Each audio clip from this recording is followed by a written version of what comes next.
Oui, 2005, c'est l'année du jubilé, c'est 40 ans d'existence du trampoline et de la fédération, et avec ses résultats, avec toute son histoire, avec tout ce qu'on peut imaginer d'aventure de ces 40 années.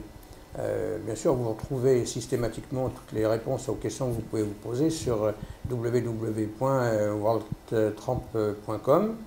Alors, pour l'instant, regardez les images et écoutez un petit peu les paroles qui sont prononcées, elles ont beaucoup d'importance. Ça te va, ça? Bonjour Bernard Hamon, merci Bonjour. de nous accorder cet entretien pour worldtramp.com en cette année de jubilé et des 40 ans du trampoline français. Alors Bernard, parle-nous de la création et du lancement du trampoline en France jusqu'à la date de l'Assemblée constitutive de la Fédération de trampoline. D'accord, bon, bah, il faut aller assez loin quand même en arrière parce que je suis obligé d'expliquer mon cas particulier. J'étais moniteur aux agrès d'une société qui s'appelle la Société Suisse de Gymnastique de Paris. Et comme tous les ans, j'allais faire un stage comment ça s'appelle, de remise en forme pour les enseignants de cette discipline. Donc c'était à Macolin en Suisse, qui est l'équivalent de l'INSEP. Et au cours de cette semaine de remise en forme, on nous a montré dans un coin un appareil qui s'appelle le trampoline. Donc personne ne connaissait l'existence, on ne savait pas ce que c'était. Mais on s'est empressé de nous dire d'ailleurs ce jour-là que bon, on allait nous montrer comment ça marchait, mais qu'il ne fallait surtout pas l'utiliser. Parce que pour des gymnastes, et surtout pour ceux qui travaillent au sol, ça coupe les pattes, comme il disait. Alors contentez-vous de regarder, de voir ce que ça donne, et puis c'est tout, n'allez pas plus loin. Ça, c'était la recommandation d'ailleurs qui nous a longtemps gênés, parce que ça se faisait après au niveau du sport français et de la gymnastique en France, on traitait le trampoline comme rien du tout, un élément qui servait à personne et à rien. Alors, bon, le stage s'est bien passé, et puis j'ai rencontré, non, c'était le stage de gymnastique, et l'année d'après, cherchais un papier me disant qu'il allait se dérouler à Macolin pendant 8 jours aussi un stage de trampoline. C'était le premier stage, c'était en 1961. Et je me suis inscrit tout de suite, enfin du moins ma société m'a inscrit, parce que je leur avais dit que ça m'intéressait beaucoup, que ça avait l'air d'être formidable, etc., etc. Et à ce stage, je crois qu'on était déjà une trentaine, avec des gens que j'ai retrouvés plus tard, des Algériens, des gens comme ça. C'était une sacrée ambiance, c'était dirigé par Kurt Bechler. Kurt Bechler était celui qui avait amené le trampoline, l'engin en Europe en 1953. Il était en fait, qu'est-ce que je veux dire, le vendeur ou le représentant de George Nissen, fabricant de trampolines aux États-Unis, pour présenter cet appareil qui devait éventuellement être une discipline pratiquée par un maximum de gens, et qui s'adressait surtout aux gymnastes, bien entendu, puisque c'était ceux qui étaient le plus près de ce genre de discipline. Ça a été d'ailleurs, à l'arrivée en Suisse, ça a été très mal perçu par le président de la Fédération internationale de gymnastique, qui était à ce moment-là un Suisse, et qui détestait Kurt Bechler. Ça s'est assez mal passé, avec même des interventions publiques disant enlevez-moi cette saloperie de là, en parlant pas de Kurt Bechler, mais en parlant du trampoline. Ça a été extrêmement difficile cette période. Enfin bref, je me retrouve donc à Macolin, et là, parmi les participants, je trouve un Français. Un Français, pour ceux qui le connaissent avant que je cite son nom, trapu, rouquin, costaud, hein, et puis très distant en fait. C'était Pierre Blois. Pierre Blois, professeur d'engin d'agrès à l'INSEP. C'était une rencontre un peu froide. Hein. Moi, j'étais qu'un petit moniteur de gym. Lui, il était le professeur à l'INSEP.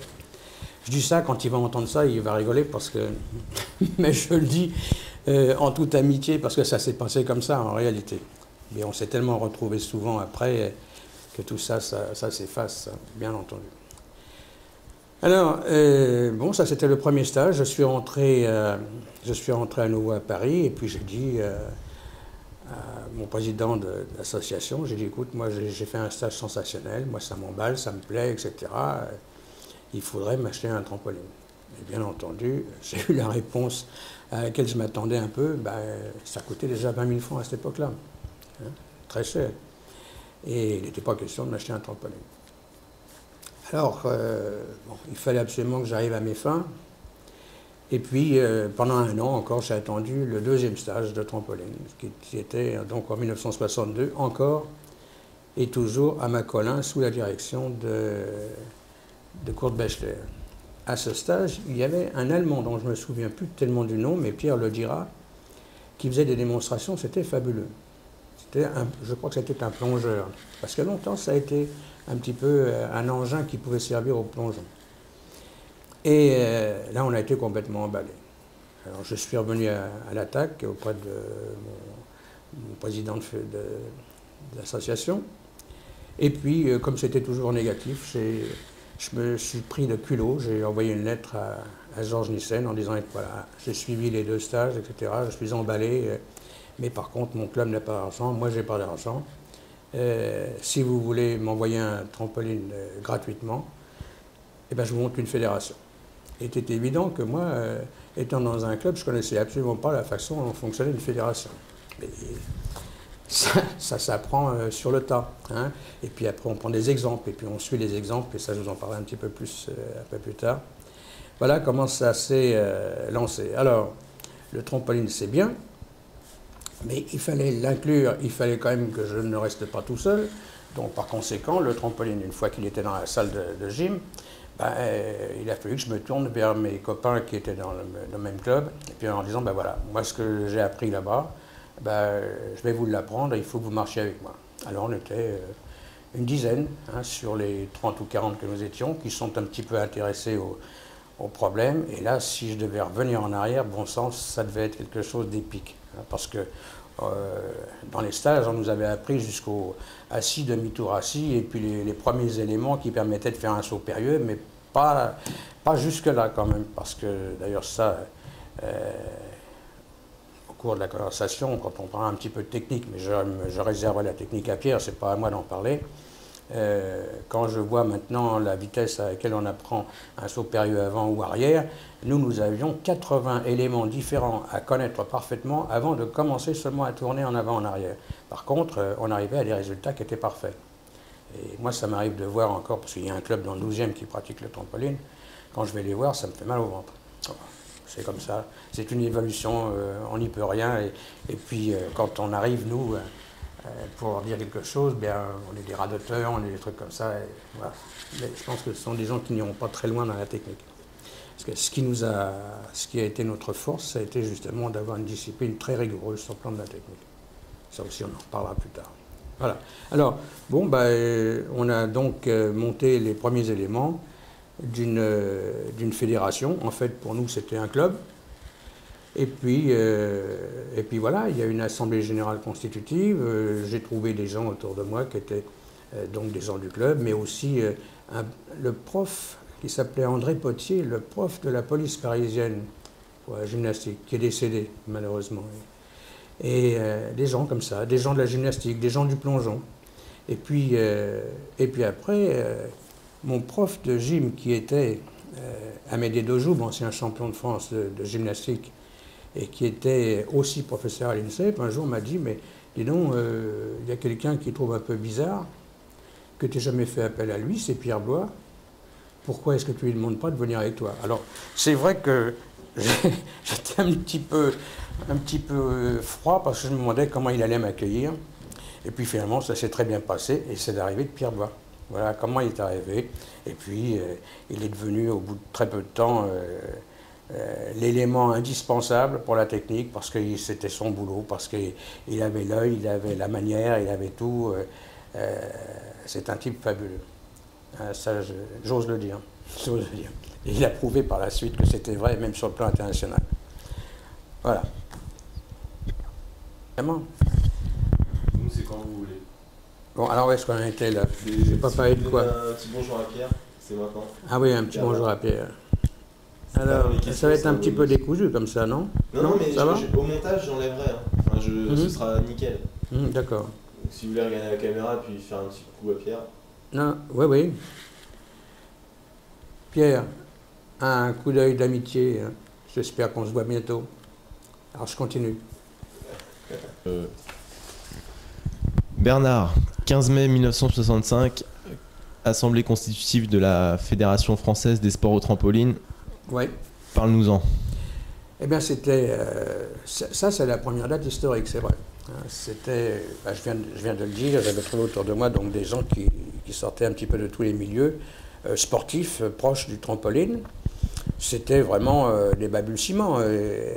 Et le principal était de monter un comité avec un président, un trésorier, un secrétaire général, et puis des membres, et puis qui puissent après, par la suite, faire partie d'un comité qui se réunisse de temps en temps pour fixer la démarche que nous allions entreprendre pour faire une fédération, entre guillemets.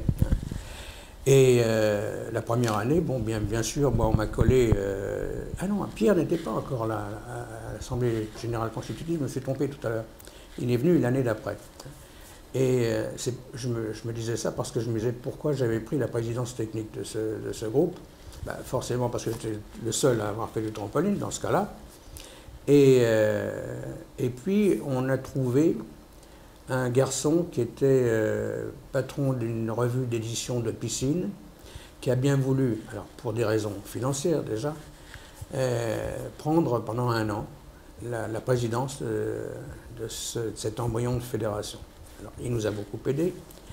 Je suis en train de chercher son nom, mais il me reviendra tout à l'heure. Christian Ledoux, non? Christian Ledoux, voilà, qui était un gentil garçon, pas sportif, mais très sympa, et puis prêt à dépenser un peu d'argent pour faire une première petite revue trampoline, un petit truc. C'était pas la revue trampoline, c'était la première parution. Et sur cette, je me souviens toujours que c'était un 21-29 de couleur bleue, sur papier glacé, et puis la photo de la page de présentation, c'était pas un montage, c'était Georges Nissen en train de sauter sur un trampoline avec un kangourou. Voilà. Ça, c'est pour ça qu'au départ, on a choisi, bien sûr, le kangourou comme animal de présentation. Il n'y avait rien de mieux à cette époque-là pour trouver quelque chose qui se rapproche du saut. Et elle est formidable, cette photo. Ça vaudrait le coup de trouver... Elle est sur le site, d'ailleurs. Elle est sur le site? Ah, bravo. Alors, et puis il y avait les noms de ceux qui avaient été élus, etc., etc. Puis voilà, ça a été la première année, et on a retrouvé, après, tout au long de l'existence de la fédération, quelques têtes qui étaient Bernard Courtoison, par exemple, qui était avec moi à la gym, qui était devenu secrétaire général. Il y avait André Potier qui était avec moi à la commission technique, mais tout ça, c'était des grands mots. La commission technique, quand je redis ce que je disais tout à l'heure, c'est-à-dire que c'était tomber assis, tomber dos, etc. C'était les éléments de base du trampoline.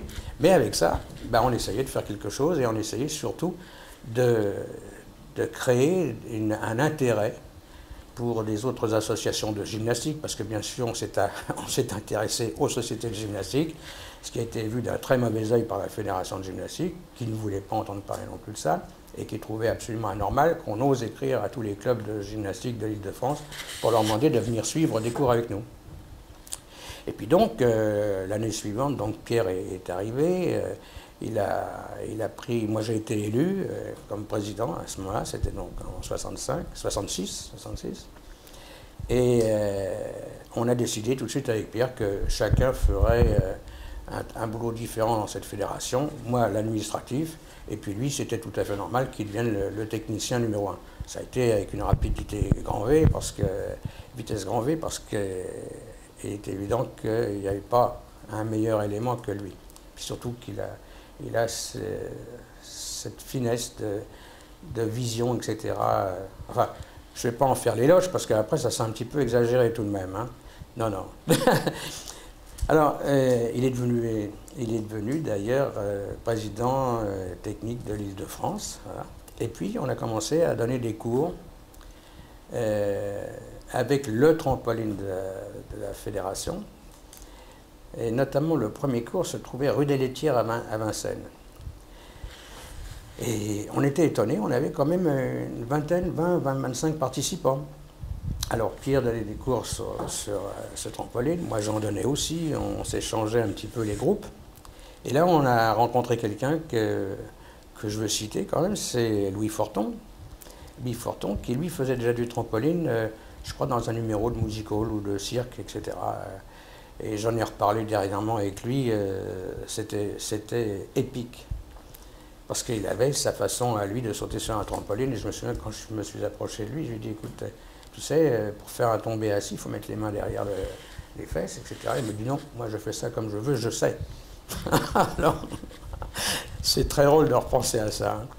Puis c'est devenu aussi un des dirigeants de l'Île-de-France, sinon même le président de l'Île-de-France à une certaine époque de trampoline. Voilà. Et qu'est-ce que je peux vous dire d'autre là-dessus? C'est les premiers balbutiements.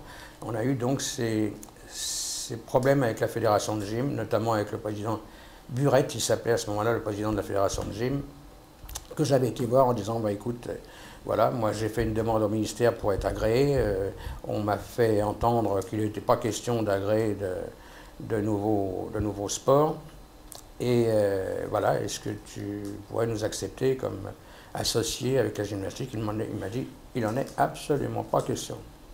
Dehors, non, j'exagère en disant ça, il n'a pas dit dehors, mais c'était un peu ça. Hein. Il m'a conduit gentiment, et donc il fallait trouver les possibilités d'arriver à quelque chose de plus officiel. Pour arriver à avoir quelque chose d'officiel, qu'est-ce que c'est? Ben, c'est pas compliqué, il n'y a que sur les résultats que ça marche.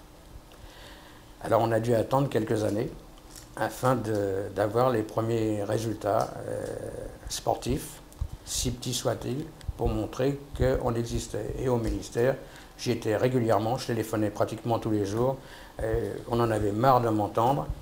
J'allais voir, je me suis fait recevoir par le ministre de l'époque, une fois, deux fois, on m'a toujours éconduit, etc. Et puis après, plus tard, ça fera l'objet d'un autre paragraphe, je vous raconterai comment ça s'est passé, parce que ça, j'ose de raconter.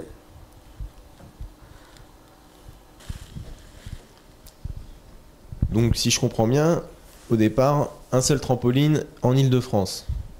Oui, un trampoline donc, qui avait été reçu par la Société suisse de gymnastique, dont j'étais le moniteur à cette époque-là. Alors donc, c'était ce trampoline-là qui servait, par exemple, pour la rue des Laitières, on le déplaçait en camionnette, etc. Et puis, oui, il y a eu un deuxième trampoline après, par la suite. Alors là, il faudrait que je replonge dans ma mémoire, je ne sais plus combien de temps après. Ça va être 2 ans ou 3 ans après. Et on a commencé à avoir des petits résultats. Il y a eu la création du championnat de France, il y a eu des choses comme ça. Les gens se sont aperçus, et Nissan, bien entendu, aussi, parce que nous avions un espion de Nissan. J'ai oublié d'en parler tout à l'heure. Un espion, c'est faux, c'était un Américain qui était représentant de chez Nissan et qui nous avait livré le premier trampoline à la Société de gymnastique, au gymnase Saint-Lambert, dans le 15e arrondissement. Et il était arrivé en me disant, avec un accent épouvantable, il n'a jamais perdu cet accent épouvantable d'ailleurs, je ne comprends pas, mais Nissan m'a demandé de vous livrer un trampoline. Il dit, je ne comprends pas du tout, parce que ce n'est pas le genre du monsieur qui fait des cadeaux. Je me rappellerai toujours de ça.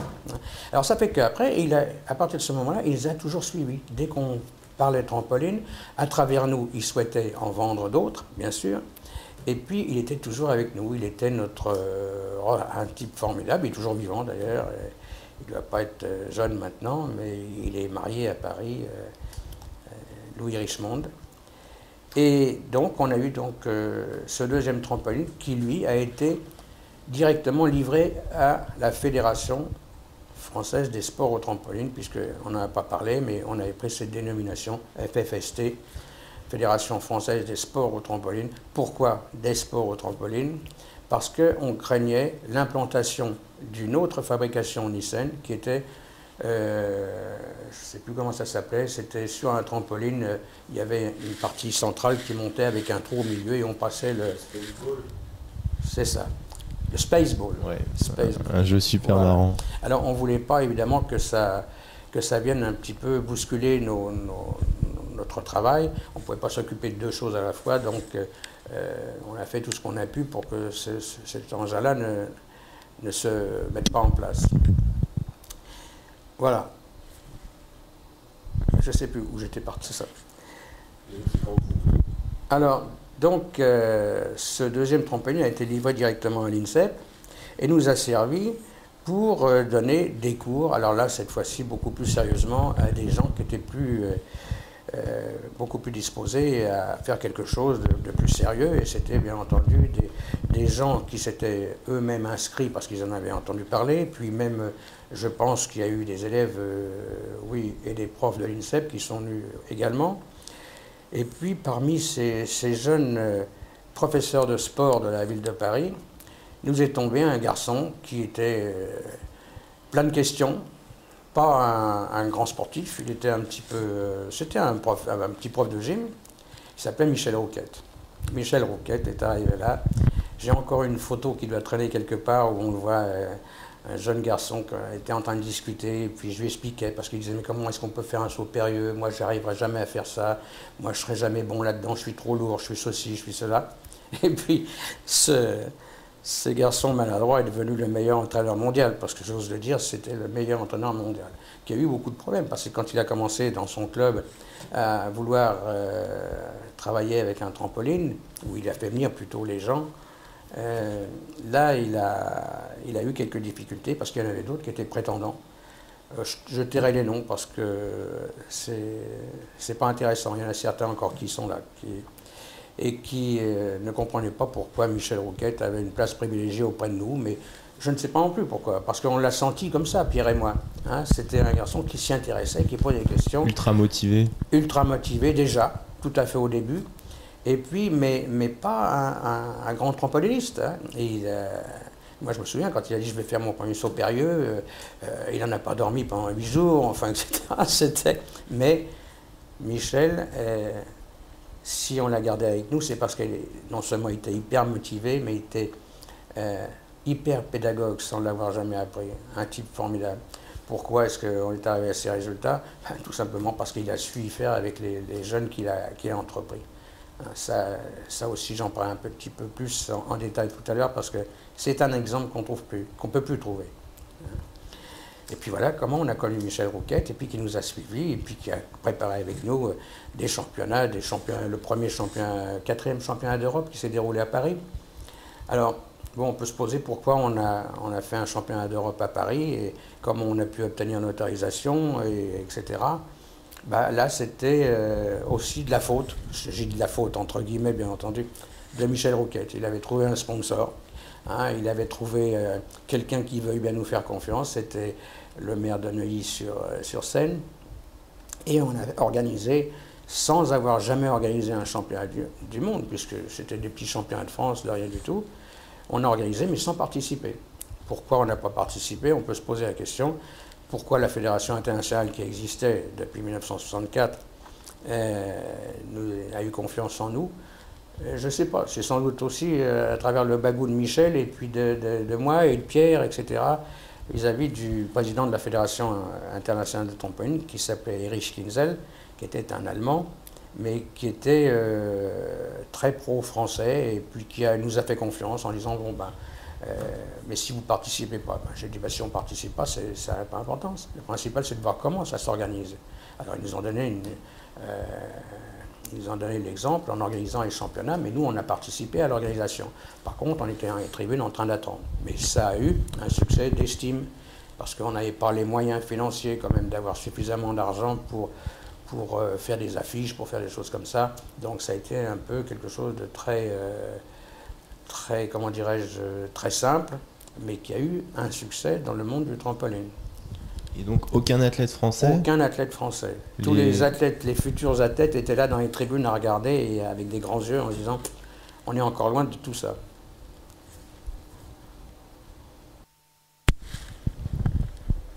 Donc Bernard, comment as-tu financé au début le trampoline, le développement, et notamment pour obtenir l'aval du ministère de la Jeunesse et des Sports? J'imagine qu'il a fallu l'appui de la Fédération internationale de trampoline. Oui, parce que quand on parle de financement, c'est évidemment un gros point, hein, quand on est à des débuts comme ça.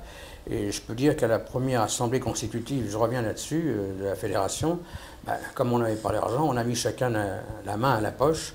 Et je me souviens toujours que le trésorier René Cagny racontait toujours avec plaisir que la première somme qu'il avait enregistrée, c'était l'addition des sommes qu'on avait mises sur la table nous-mêmes. On avait 565 francs.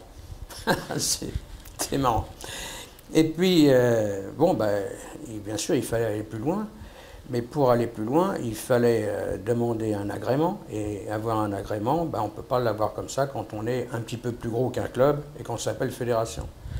Donc, par conséquent, dès le départ, on a été donc créé en mai 65 et en juillet 65, il se trouvait que le président de la Fédération internationale de l'époque était un Suisse et un gymnaste, que c'était un copain à moi, et je lui ai téléphoné en disant voilà, puisqu'il y a la réunion de la Fédération internationale à Bâle, est-ce que je peux y participer? Il m'a dit oui, d'accord. Une fois qu'on était sur place, je dis ben voilà, est-ce qu'on peut être affilié? Alors là, ça a commencé à poser des questions parce qu'on avait un mois d'existence. Et puis accepter au sein d'une fédération internationale un groupe, hein, pour ne pas dire une fédération, un groupe de, je ne sais plus, on était une trentaine peut-être, quelque chose comme ça, eh bien c'est passé tout seul. Et on a été le 11e pays affilié. C'était pour nous inespéré, parce que revenir avec l'autorisation...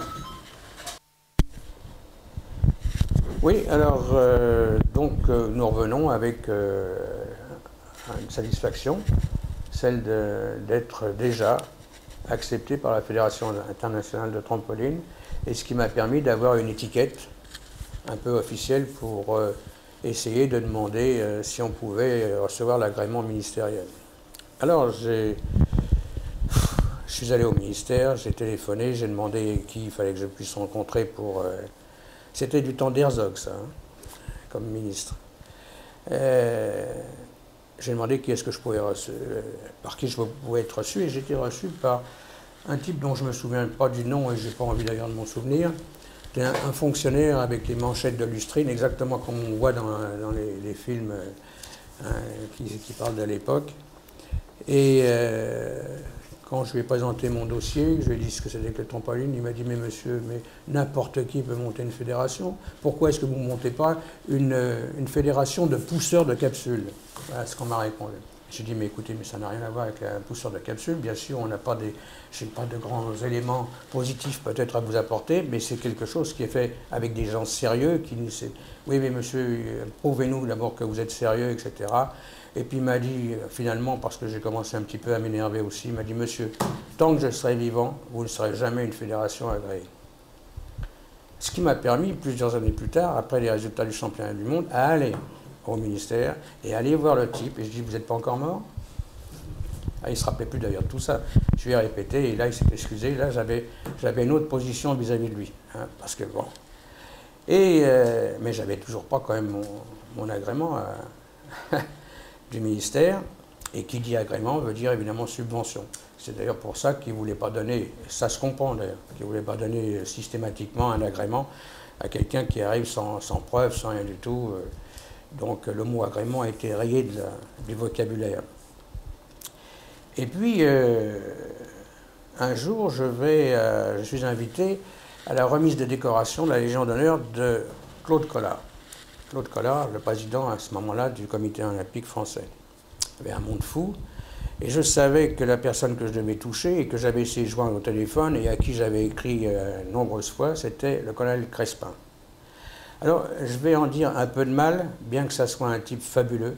Hein, une fois que j'ai réussi à le connaître vraiment, c'était un type merveilleux qui nous a beaucoup aidés. Mais au départ, c'était vraiment le colonel. Et alors, je tombe sur le colonel Crespin dans cette foule qui était là. Je dis, mon colonel, voilà, je m'appelle Bernard Hamon, je suis président de magasin, etc., etc. Oui, oui, je vous ai écrit plusieurs fois pour vous demander à être reçu. Oui, oui, oui, bien sûr, etc., dit-il. Et puis, bon, on verra ça, vous m'appelez la semaine prochaine. Je dis, non, mon colonel, je voudrais que vous me donniez un rendez-vous maintenant, ça serait bien. Attendez, je vais voir si ma secrétaire est dans la salle, il y a peut-être 500 personnes. Hein. Et puis, alors, je me suis payé le culot, je suis resté collé à côté de lui. épaule contre épaule. Il s'arrêtait, il parlait, je m'arrêtais, et je l'écoutais parler avec les uns et avec les autres. Puis à un moment donné, il s'est énervé. Il a sorti son calepin de la poche, comme ça, et il m'a dit bon, alors, lundi, vous êtes disponible, 6 heures, au ministère. Je dis oui, mon collègue, je suis disponible. Et là, je rentre un petit peu dans les détails parce que c'est marrant. C'était rue de Châteaudun à ce moment-là, le ministère. Je trouve pas de place pour garer la voiture. Il y avait un flic de faction. J'ai dit écoutez, je vais voir un colonel, etc. Donc je ne peux pas être en retard. Est-ce que je peux laisser ma voiture comme ça sur le trottoir? Oui, d'accord, etc. J'arrive, je voulais être à l'heure pile. Et j'arrive à l'ascenseur, c'était au 5e étage. L'ascenseur était en panne. Je suis parti en courant, je suis arrivé là-haut, au 5e étage. Je me suis dit de toute façon, il va me laisser poireauter pendant 1 heure ou 2, même pas. Dès que je suis arrivé sur le palier, on est venu me chercher en me disant le colonel vous attend. Je suis arrivé dans son bureau, il était en bras de chemise en train de lire son journal, hein, il était comme ça, hein, il ne me regardait pas. Et il me dit bon, ben alors commencez. Alors je dis ben écoutez mon colonel, je suis très essoufflé. Eh ben prenez votre temps, toujours derrière son journal. Et au bout d'un moment, j'ai dit bon, ben, est-ce que je peux commencer? Oui, oui, parlez, toujours derrière son journal, en bretelles, etc. Et je dis ben voilà, et je vends ma salade. Hein, je vends le trampoline et je parle pendant à peu près 3/4 d'heure. Et puis quand il a entendu que je me taisais, il a baissé son journal, il m'a dit « Bon, ça y est ?» Ouais. Il s'est quand même soulevé de son fauteuil, il m'a serré la main, il m'a dit « Au revoir ». C'était le plus mauvais jour de ma vie, hein, puisque je crois qu'on me posera peut-être la question quel était mon plus mauvais jour. Eh bien, c'était certainement mon plus mauvais jour. Et j'ai dit aussi que je comprenais maintenant pourquoi il y avait des gens qui posaient des bombes et qui s'en allaient avant qu'elles éclatent. Ça a été terrible. Et je lui ai rappelé plus tard. Et quand on a été champion d'Europe, puis champion du monde, alors il m'a dit je voudrais vous recevoir avec votre équipe dans mon bureau. Et ce jour-là, il a donné des écharpes aux filles, il a donné je ne sais plus quoi aux garçons, quelque chose de formidable. Et puis il a dit à l'équipe, il y avait Nathalie, il y avait tous ces gens-là. Il a dit je vous félicite pour vos résultats. Et là, vous avez un président, tâchez de le garder longtemps parce qu'il sait défendre vos intérêts. Et ça, c'était le plus beau compliment. Et puis, après, il nous invitait à sa mairie, à Chirac, d'ailleurs, ça s'appelait Chirac, le village où il était. Il était maire de là-bas et il nous invitait avec toute l'équipe pour faire des démonstrations de trampoline. Enfin, il s'était pris d'amitié pour nous. Et ça a été un type merveilleux que j'ai beaucoup apprécié, après en avoir dit beaucoup de mal, comme je viens de le faire, mais ça s'efface avec aussi tout ce que je peux dire de bien pour lui, et c'était un type fabuleux, vraiment un type extraordinaire, et qui a su manier le sport français. C'est au moment où le sport a commencé à vraiment remonter au niveau du ministère, et c'était, voilà, il est décédé malheureusement. Ça a été... Alors, à partir de ce moment-là, on a commencé à prendre les choses plus au sérieux, on a reçu l'agrément, au bout de 5 ans. Pendant 5 ans, il a fallu financer. Quand je disais financer, tout le monde était bénévole, donc on s'arrangeait comme on pouvait. On dépensait le moins possible parce qu'on n'avait rien à dépenser. Et à partir de ce moment-là, la première subvention que nous avions eue, c'était 5 000 francs. C'était pas énorme. Alors il fallait trouver de l'argent. Alors donc, on avait, je ne sais plus si c'est Michel ou moi, on avait trouvé le moyen de faire du cinéma, d'être, comment ça s'appelle, cascadeur, hein, et dans un film qui s'appelait « Qu'est-ce qui fait courir les crocodiles ?» avec tous les grands comiques de l'époque, Francis Blanche, etc., etc. Ça, c'est pas un film dont on peut retenir le nom, sinon que pour voir 2 types qui sautent sur un trampoline sur le toit du printemps, parce que c'était... Et en bordure du toit, moi, avec des palmes, je représentais Céro, je crois, et puis Michel représentait je ne sais plus qui, bien sûr déguisé, et on sautait sur ce trampoline, et ça a été un moment où ça nous a fait, ça nous a donné la possibilité de récolter encore 5 000 francs chacun, donc ça faisait 10 000 francs qu'on a reversé intégralement à la fédération. Ça a pu donner encore un petit coup de pouce. Voilà, on a fait même ça, la figuration de cinéma. Mais c'était une époque moi, que je voudrais bien revivre, parce que maintenant, on ne le referait certainement plus, hein, c'est sûr. Ah, ça, c'est des petites anecdotes, mais qui, en fond, sont marquées nulle part. Donc Bernard, 1970, champion du monde à Berne, en Suisse.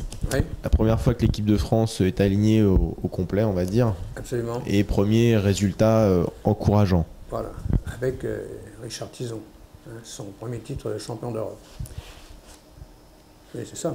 En 73, ouais. 73. 70, on parle de 70, c'est Berne, ouais. C'était championnat du monde. C'était championnat du monde, et nous, on concourait, je crois, avec l'équipe de France en catégorie B. D'accord, donc il y avait deux niveaux. C'est là que nous décrochons les premiers titres en catégorie B au championnat du monde de Berne. Bon, c'était un petit championnat, mais pour nous c'était important puisqu'on avait l'occasion d'avoir pour la première fois un titre officiel. B bien sûr, mais ça on ne l'a pas crié sur les toits, c'était un titre quand même valable. Il y avait donc Véronique Bétaillon, Jean-Michel, comment s'appelle-t-il, qu'est-ce qu'il y avait d'autre? Franck Bardi. Franck Bardi, bien sûr.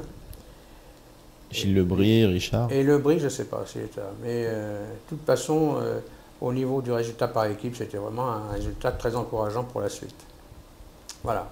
Ensuite, 70, on passe à 73. Et 73, c'était à... Championnat d'Europe, Édimbourg. À Édimbourg. Là, alors là, je ne sais pas. Consécration quand même. C'est la consécration quand même. C'est quand même le titre. Hein, le titre européen, et pour la première fois. Et là, ça a commencé, bien sûr, à intéresser la presse. Mais quand je dis que ça intéressait la presse, le trampoline, encore à cette époque-là, c'était un petit encart, hein, à la page des sports, mais enfin c'était marqué quand même. Et pour les résultats techniques, vous demanderez directement à Michel, lui il connaît ça sur le bout des ongles. Moi j'avoue qu'avec le temps, si le fait est resté gravé, bon, je n'ai pas toujours tous les noms et les résultats au niveau des points, etc. Mais en 1974, c'est quelque chose qui reste inoubliable, les championnats du monde à Johannesburg, en Afrique du Sud. Donc c'était la première fois qu'on faisait un aussi grand déplacement. Et j'avoue que ça a été un moment où il y avait un mélange d'espoir et puis des moments de désillusion, parce que quand on allait voir les autres s'entraîner, les Russes, etc., on se demandait où on allait se placer, nous, là-dedans. Et d'ailleurs, on ne faisait pas partie de ceux qui étaient prévus parmi les vainqueurs possibles. Et là, je crois, je ne sais pas, il y a deux choses. Il y a eu un temps qui nous a été favorable. Il y avait un orage extraordinaire pendant près de 48 heures. Ça pleuvait sur la toiture du gymnase, c'était du zinc. Ça faisait un bruit énorme. Ce que nous racontait Richard dans son entretien. Oui. Et là, c'est dû non seulement à la technique de Richard, qui était très bonne, mais surtout, ça ne pouvait aller, ce titre, qu'à celui qui avait les nerfs les plus solides. Et je me souviens toujours que les principaux outsiders sont tombés les uns derrière les autres. Ça a été une catastrophe. On n'avait jamais vu ça, hein, mais ils étaient énervés. On sait ce que c'est qu'un orage, hein, ça provoque toujours des réactions différentes chez les uns et chez les autres. Et je me souviens qu'au moment du passage de Tison, Michel et moi, on est sortis de la salle, on est allés dans les coulisses. Et il y avait, dans ces coulisses, il y avait de temps en temps des passages comme des fenêtres où on pouvait regarder ce qui se passait. Et là, on a été à un moment où on n'osait même pas regarder dans la salle. Ça, c'est un truc à la Hitchcock. Hein, on a vu dans cette ouverture-là, nous étions en noir, on a vu Richard Tison passer. Allez au trampoline. On n'a pas regardé. On n'a pas regardé, et puis on a entendu les ressorts, il y avait un silence de mort, et puis ensuite les applaudissements et les cris de joie. Là, c'est un moment inoubliable, et on est partis tous les deux en pleurs. C'était le grand vainqueur, Richard Tison, le type qui avait les nerfs solides, le type qui avait une technique parfaite, et il était champion du monde. Et alors, c'est un truc marrant qui s'est produit, c'est qu'au moment de la remise des résultats, c'était un orchestre qui jouait les hymnes, et les hymnes, il les connaissait par cœur pour les Russes, pour les Américains, pour les Allemands éventuellement, mais il ne connaissait pas l'hymne français. Alors, je n'ai jamais entendu de ma vie la Marseillaise jouer de cette façon-là. Ça ne ressemblait pas à la Marseillaise, mais c'était quand même la Marseillaise, en tous les cas dans notre cœur, c'était la Marseillaise. Ça a été un moment inoubliable. Et à partir de ce moment-là, bon, là évidemment, il y a eu encore eu un épisode. C'est que j'ai eu des félicitations, des messages, des télégrammes, etc. de tous mes copains du sport français, notamment du comité olympique, du président du comité olympique, sauf le ministre. Je tairai le nom du ministre de cette époque parce qu'il est toujours là. On le retrouvera. Vous le retrouverez, mais c'est pas utile de le marquer. Mais je lui ai téléphoné quand je suis rentré et je dis voilà, monsieur le ministre, j'aimerais bien que vous puissiez me recevoir. Ah oui, oui, bien sûr. Il m'a fait entrer dans son bureau et il m'a dit alors ça s'est bien passé. Je dis oui, mais je suis un petit peu déçu quand même. J'ai eu des félicitations de tout le monde, sauf de notre ministre des Sports français. Alors là, il s'est levé comme une furie en disant « Comment? C'est pas possible ?» etc. J'ai dit ben, « Écoutez, je regrette beaucoup, mais non, je n'ai rien eu. » Et là, ça a été... je suis parti de la pièce du ministre en claquant la porte, sans lui dire au revoir, sans rien du tout. Et après, il y a eu une période un petit peu difficile, parce que chaque fois qu'on parlait de Bernard Hamon et du trampoline, c'était très mal vu au ministère des Sports. Bon, mais il n'a pas pu faire autrement, il y avait quand même des résultats, et puis les résultats ont continué après, et puis lui aussi, il a rassemblé une fois l'équipe de France pour les féliciter, etc. Mais c'était vraiment une bévue qui nous a fait extrêmement mal, parce que le ministre des Sports, ça compte quand même, que les autres membres du sport français le fassent, c'est merveilleux, c'est une habitude, c'est ce qu'on fait toujours, les uns et les autres, quand il y a des résultats. Et là j'étais extrêmement déçu. La reconnaissance a été meilleure en 76? Ah oui, en 76, là, oui, ça a été la vraie reconnaissance. Là, ça a été... d'abord, c'était pas le même ministre, et puis il avait dû en entendre parler, il n'avait peut-être pas envie de faire la même bêtise, mais non, c'est pas vrai, c'était un type beaucoup plus correct. Hein, et ça fait chaud au cœur quand on est remercié officiellement par un ministre. Voilà, parce qu'il faut dire aussi que le trampoline, non seulement il s'est développé à cause de ses résultats, et pas autre chose, les médias ont toujours été un peu tièdes, hein, parce que je ne sais pas pourquoi. Hein, il fallait quand même toujours préciser que nous étions parmi les 6 meilleurs sports en France ayant obtenu le plus de médailles. Le 6e sport à cette époque-là, derrière le judo, derrière, etc. Et bon, je le mettais toujours en avant, ça, mais ça, c'est toujours pareil. Hein. Qu'est-ce qui compte en France? C'est le football, c'est le vélo, c'est des sports comme ça, qui sont des sports populaires.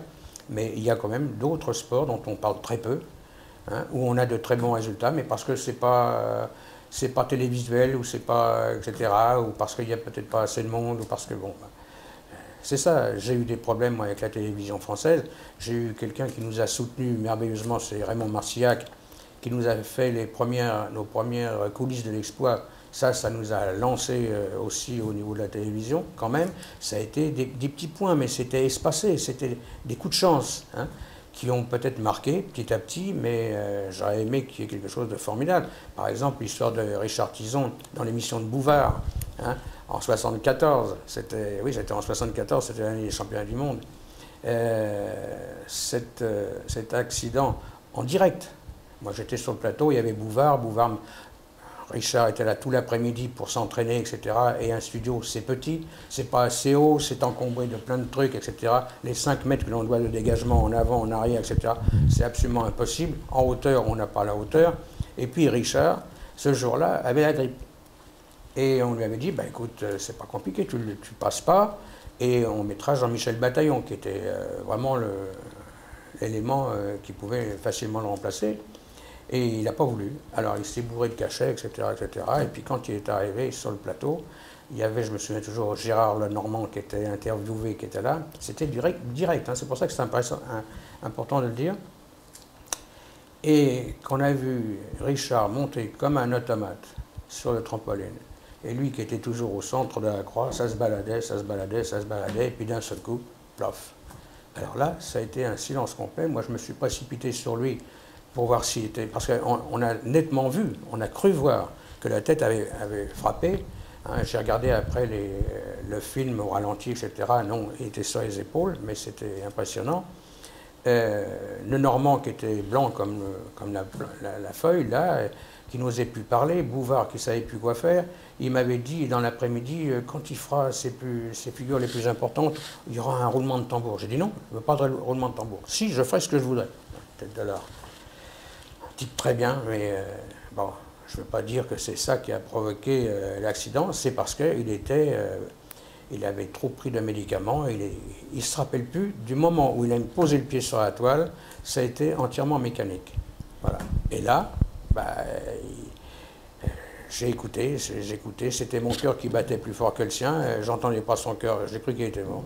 Il a été embarqué à l'hôpital américain, et dans la nuit, on s'est battu avec les journalistes qui ouvraient toutes les portes des chambres de l'hôpital américain pour être sûr d'avoir la première image du trampoliniste qui était mort. Ce qui m'a permis de dire après aux journalistes, quand ils me posaient toujours la même question, et si, et ça, et pourquoi, j'aurais dit, bah écoutez, si pour avoir la première page d'un journal, il faut tuer un trampoliniste tous les dimanches, on n'ira pas loin, on n'en a pas assez.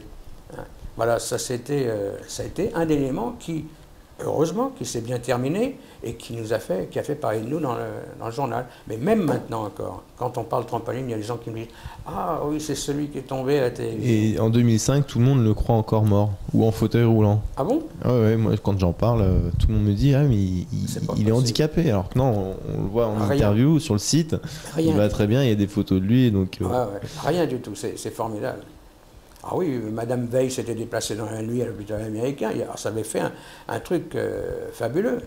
Et dans son bouquin, qui s'appelle, je crois, Des oursins dans le caviar, je ne veux pas faire la publicité du bouquin comment il s'appelle, de Bouvard, mais il a un paragraphe réservé à ça.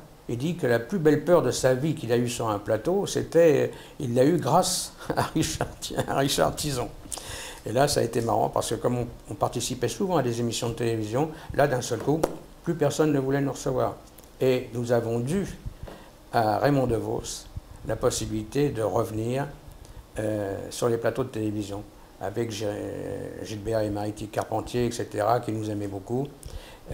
Toujours derrière tout ça, il y a toujours Michel Rouquette. Il ne faut pas oublier que lui, alors là, c'est le showman, qui lui était toujours derrière tout ça pour trouver les occasions de faire des passages à la télévision. Ça nous a rendu quand même beaucoup de services.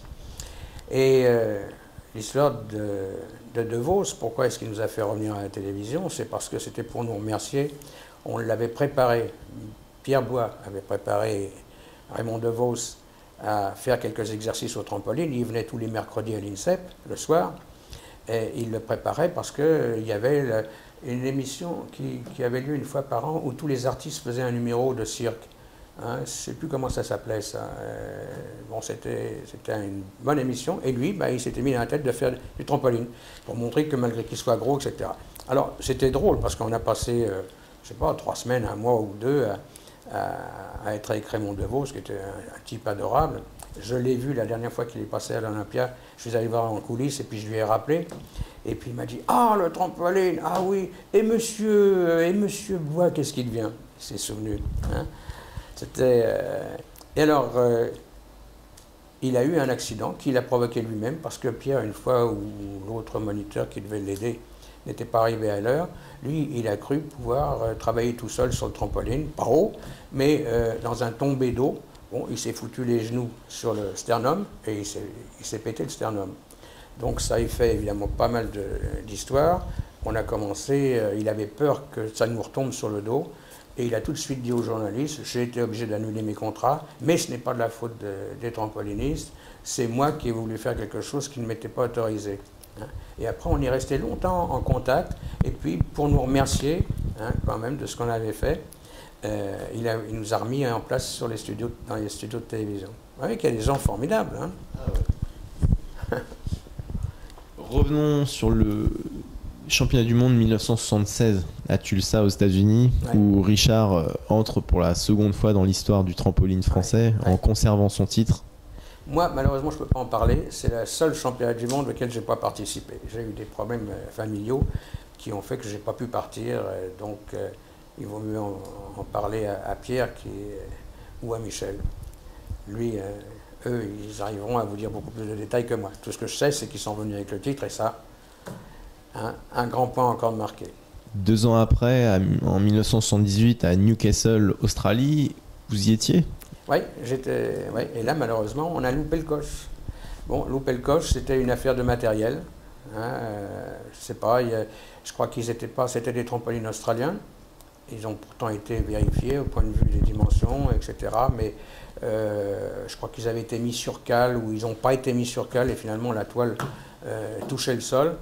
Donc c'est comme ça qu'on a perdu le titre, mais il était pourtant parti pour l'avoir. Hein. On aurait pu avoir un troisième titre, avec aucun problème. Ça s'appelait Trampoline Info, quelque chose comme ça, avec Nissan et le Kangourou. Donc 1975, création d'une revue fédérale, Trampoline. Oui, en réalité, bon, c'était peut-être pas tout à fait une création, puisqu'on a parlé tout à l'heure de ce premier numéro qui s'appelait, je crois, Trampoline Info, avec Georges Nielsen et le Kangourou. Alors c'était, à l'origine, d'abord, on l'a fait parce qu'il y a eu Christian Ledoux qui nous a fait l'impression de ce document qui avait 8 pages, hein, c'était un petit document. Et puis après, un peu plus tard, on a repris l'idée en disant, mais on avait lancé quelque chose qui pouvait rendre service, et ben maintenant, nous étions en 75, il faudrait peut-être relancer quelque chose de plus sérieux qui soit à la disposition des techniciens avec des informations concernant l'administration, etc., les statuts, enfin, tout ce qu'on peut imaginer, et puis surtout la technique. Parce qu'il est évident que notre réservoir de techniciens avait sacrément augmenté, hein, tout ça toujours grâce à Pierre et à Michel, et qu'il fallait quand même que ces gens-là puissent être, malgré les stages, les multiples stages qui ont été organisés, on puisse le mettre noir sur blanc de façon à ce que ceux qui ne pouvaient pas se déplacer aient les informations nécessaires. Et ça a eu un gros succès.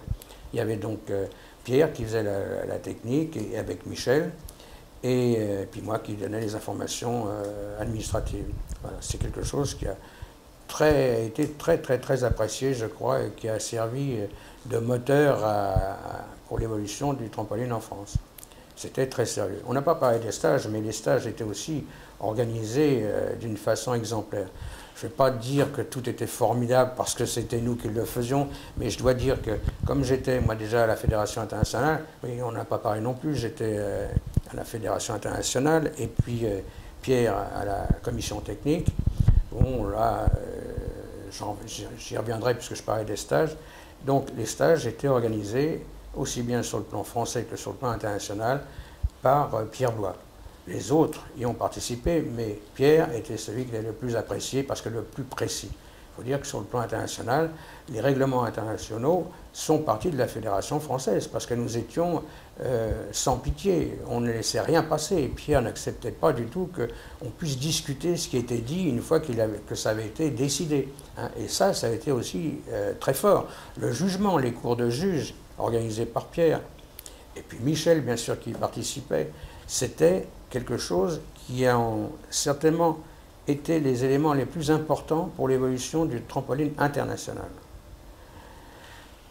Bien sûr, maintenant, Pierre n'y est plus, moi j'y suis plus, mais les cours existent toujours et j'espère qu'ils sont faits de la même façon. Parce que c'était vraiment le moteur de l'évolution du trampoline, en général.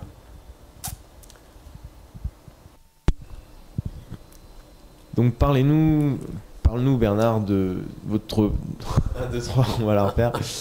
Parle-nous de ta position ainsi que celle de Pierre et de Michel dans la Fédération internationale de trampoline. Oui, alors on repart de 1965, donc notre affiliation à la Fédération internationale. Et puis, bon, il y avait, une fois par an, il y avait des réunions de cette fédération internationale. Et on y assistait, ou moi, ou Pierre. Et ce qui ressortait de tout ça, c'est qu'il y avait 10 pays devant nous qui tenaient les rênes de cette fédération internationale et que personne n'avait droit à la parole, que personne n'avait droit à une présence spéciale pour les réunions du comité. Et moi, j'ai fait une proposition à Kinzel en disant « Écoute, je trouve qu'il est absolument anormal. Bon, nous sommes 11 pays, mais tous les 10 pays sont représentés au comité de direction, sauf la France. Alors, je proposerais que tous les pays, au fur et à mesure qu'ils arrivent dans la Fédération internationale, aient un représentant au comité. Et là, ça a été très mal interprété. Ça n'a pas plu. Ça n'a pas plu parce qu'ils se sont dit, mais qu'est-ce qu'il vient foutre là, celui-là, il est à peine arrivé, il commence à vouloir rentrer à la Fédération internationale, dans le comité directeur.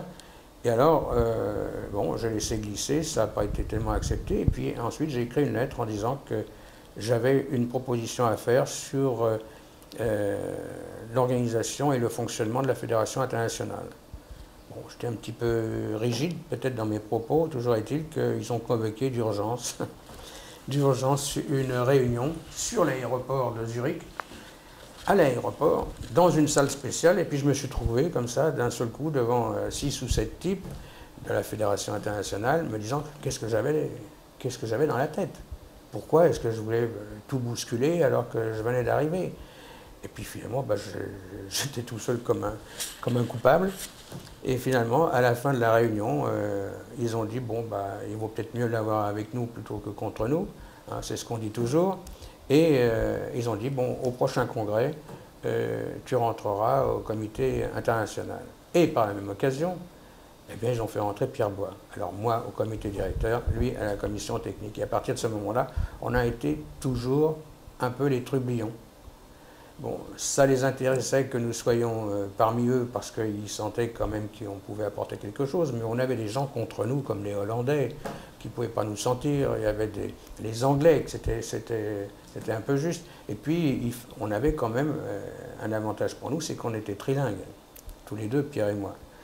Donc, la langue officielle, les langues officielles étant d'abord le français, l'allemand, l'anglais, alors les réunions duraient assez longtemps parce qu'il y avait un traducteur qui parlait parfaitement 15 langues, qui était le traducteur de la Fédération internationale de gymnastique, qui en même temps s'occupait de trampoline, qui était là toujours, et ça lui donnait l'obligation de traduire en français, de traduire en allemand, de traduire en anglais. Et après, ça commençait à devenir pénible, et on nous a dit, écoute, vous parlez tous les deux en anglais, etc. On va traduire que l'anglais et l'allemand. Bon, tous les deux, on a dit, bon, d'accord, si c'est pour raccourcir un petit peu les choses, oui, d'accord. Mais il y avait quand même des fois des façons de traduire qui étaient un petit peu spéciales. Surtout que la langue qu'il parlait le moins bien, c'était le français. Il parlait très bien quand même. Hein. C'est un type qui parlait le chinois couramment, c'est un type aussi fabuleux. Et nous, chaque fois qu'on avait des... Enfin, je sais que moi je suis une tête de l'art, c'est vrai. Hein, chaque fois qu'il y avait des problèmes sur lesquels on ne voulait pas nous entendre, ou on se bloquait systématiquement contre les Français, que ce soit une réunion technique, une question technique ou une question administrative, parce qu'on faisait les deux en même temps. Ce qui était une erreur, après ça a été séparé. Bon, on se défendait tous les deux, et quand on n'était pas content de la traduction, on le disait, et on le répétait, nous, dans la langue qui était en anglais. Moi, je parlais moins bien l'anglais que Pierre. Et à ce moment-là, on demandait la traduction. Hein, ça ralentissait à nouveau tous les débats, etc. etc. Donc, on a toujours été... à un moment donné, on m'a demandé de faire une intervention en anglais et en allemand. J'ai dit, je regrette infiniment, je ferai mon intervention en français. La langue française est officielle, et combien officielle, puisque c'est la langue de Coubertin, hein, et des Jeux Olympiques. Donc par conséquent, si, on va supprimer le français maintenant, etc. Ils ont supprimé le français. Hein, ce qui m'avait amené à demander à Jacques Toubon, qui était ministre de la Culture, que j'avais rencontré lors de son passage dans le 12e, j'avais dit, voilà le problème qui se passe, on est en train de vouloir saboter la langue française partout, c'est à vous de faire quelque chose. Il m'a répondu qu'il l'avait déjà fait. Bon, c'est resté comme ça, et puis finalement, la langue française a disparu. C'est bien dommage. Mais voilà, sinon, on a amené tous les deux beaucoup de choses, hein, même en se battant des fois pendant toute une séance, et on faisait des réunions qui duraient parfois 14 heures, 15 heures. Hein, je me souviens toujours, c'était en Angleterre, oui, je ne sais plus le nom de la ville, où on a passé une journée plus une partie de la nuit à discuter des règlements techniques pour lesquels les Russes attendaient que tout soit décidé pour remettre en question ce qui venait d'être fait. C'est-à-dire que ça recommençait tout le temps la même chose, parce que les Russes ont été un élément, je ne vais pas dire... c'était des blocages permanents, c'était toujours des blocages. Ils voulaient toujours avoir raison. Hein, ça a toujours été comme ça. Bon, ils étaient charmants, on s'entendait bien, c'était des bons copains, mais c'était dans leurs habitudes. Hein, on discutait, ils étaient d'accord, au moment du vote, ils ne l'étaient plus. C'était C'était des sacrées séances. Hein. C'était pas de la rigolade. On croyait qu'on s'amusait, mais on s'amusait pas du tout. Voilà. Bernard, en 1982, consécration, si je puis dire, collective, puisque l'équipe de France masculine, conduite par Lionel Pioline, remporte le championnat du monde. Voilà. Et ça, c'était les premiers championnats du monde par équipe. Entre parenthèses, c'était encore une proposition à la Fédération internationale de Pierre Blois. Bon, ça a séduit tout le monde et finalement, ces championnats du monde par équipe nous ont toujours servi. On a été toujours dans les 2 ou 3 premiers, mais beaucoup plus souvent en tête par équipe. Et on avait une équipe sensationnelle avec Lionel Pioline, Laurent Mainfray, Daniel Collat, Gilles Sonny. Voilà, c'était une équipe solide hein, qui a apporté ses preuves plus d'une fois dans les championnats. Ça, c'était... Mais il faut dire qu'à cette époque, on avait une équipe de France extrêmement solide, qui était, sur le plan technique, certainement forcément la meilleure, parce que je l'ai dit tout à l'heure, on était très strict sur la pratique, sur le sérieux du travail, sur la propreté sur tous les exercices, peut-être même en amputant légèrement le côté difficulté, mais on préférait faire un petit peu plus faible hein, que les Russes qui, eux, faisaient beaucoup de difficultés, mais qui n'étaient pas soignés dans l'exécution. Ça a été le point fort de l'équipe de France et du trampoline en général. Hein, nous étions de sérieux concurrents, puisque sur tous les championnats, on se battait toujours entre les Anglais, les Allemands, les Russes, bien entendu. Quand les Russes n'étaient pas premiers, c'était nous, et vice-versa. Enfin bref, ça a été en permanence une concurrence entre 3 ou 4 pays, en fin de compte. Hein. Parce qu'on a vu les pays y arriver les uns derrière les autres. Ça a été très drôle d'ailleurs, parce que si je me souviens du Japon, lorsqu'il était venu, je crois que c'était au championnat du monde à Berne, je ne suis pas sûr, mais je crois que c'était ça. C'était du guignol. Les types montaient sur le trampoline, ils faisaient 2 tours, ils sortaient, hein, les uns derrière les autres. C'était quelque chose de formidable. Alors qu'ils sont venus et alors maintenant, redoutables. Comme d'habitude, c'est le Japon, dans n'importe quelle discipline, et notamment en gymnastique, bien sûr, est arrivé à un degré de technicité formidable. Mais ça, c'est l'évolution, la bonne évolution qui, heureusement, a suivi.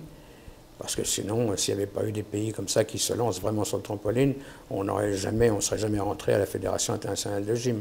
Ils se sont aperçus là que le trampoline, c'était pas de la rigolade, c'était pas ce qu'avait dit Burette au début. Parce que aussi, j'ai pas dit ça, mais à partir du moment où on était champion d'Europe, Burette est venu me trouver, hein, en me disant, bah, dis donc, Bernard, ta proposition là, que tu nous avais fait d'association, ça marche toujours? Ah, je dis certainement pas. Maintenant, on est des grands. On marche tout seul.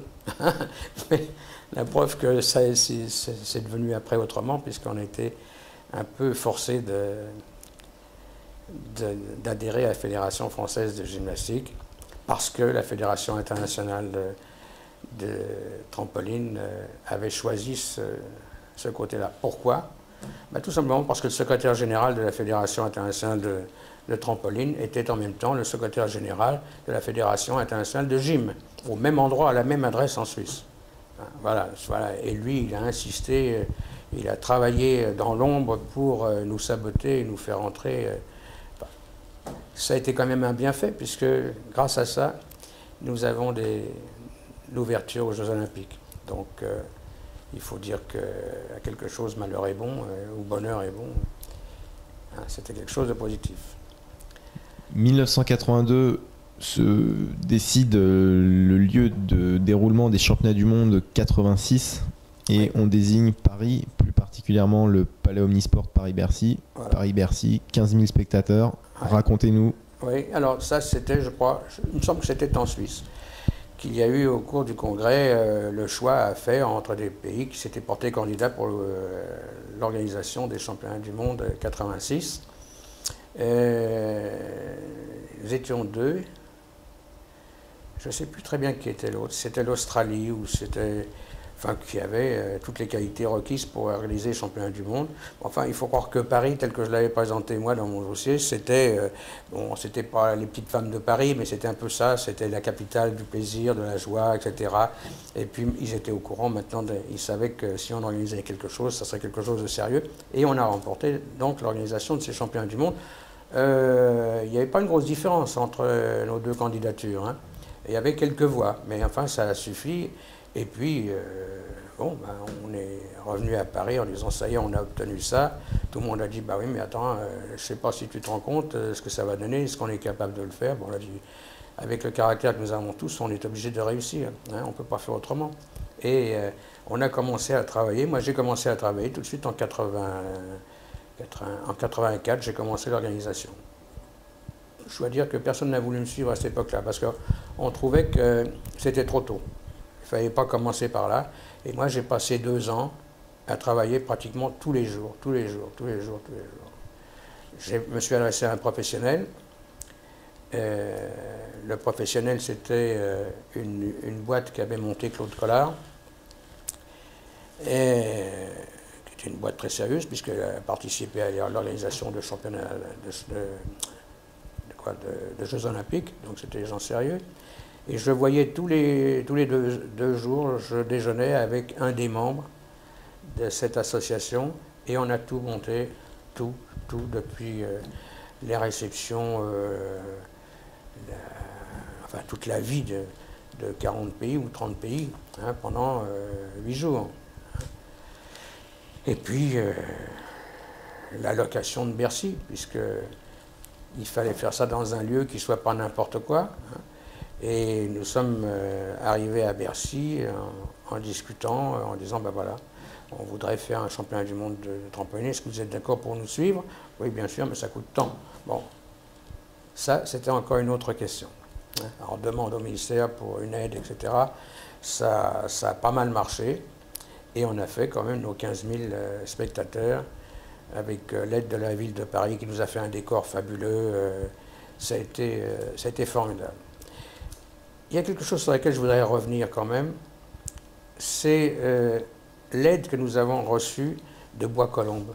Bois-Colombes qui a été aussi toujours notre soutien principal pour toutes les organisations de championnats, et Dieu sait si on a fait des championnats à Bois-Colombes, toujours organisés d'une façon formidable par une municipalité qui y croyait, qui était presque sous le commandement de Michel Rouquette. Le maire était entiché de Michel Rouquette. Tout ce que faisait Michel, c'était bien, ils y allaient, ils suivaient derrière. Et je n'aurais pas voulu qu'on passe ça sous silence, parce que le maire s'appelait M. Tricon, un homme merveilleux qui n'est plus un malheureusement non plus. Et grâce à ça aussi, ça a été un des éléments qui a fait que la Fédération française de sport au trampoline est devenue la Fédération française de sport au trampoline. Justement, Bois-Colombes, lieu d'entraînement, si je puis dire, premier centre national de trampoline. Parlez-nous du développement justement de ces structures d'entraînement de haut niveau pour les athlètes, et plus particulièrement au lycée Albert Camus à Bois-Colombes, qui est sport-études. Voilà, le berceau du trampoline. Voilà, là sous la responsabilité de Laurent Kazmierziak, qui était déjà vice-président de la fédération et qui était prof d'éducation physique au lycée Albert Camus, et qui a pris en charge cette structure qui était assez rarement donnée aux fédérations, je dois dire. Et ça aussi, tout est relationnel finalement. Il faut être partout, il faut être dans chaque réunion, de n'importe quoi. Il faut se faire connaître, il faut se faire voir.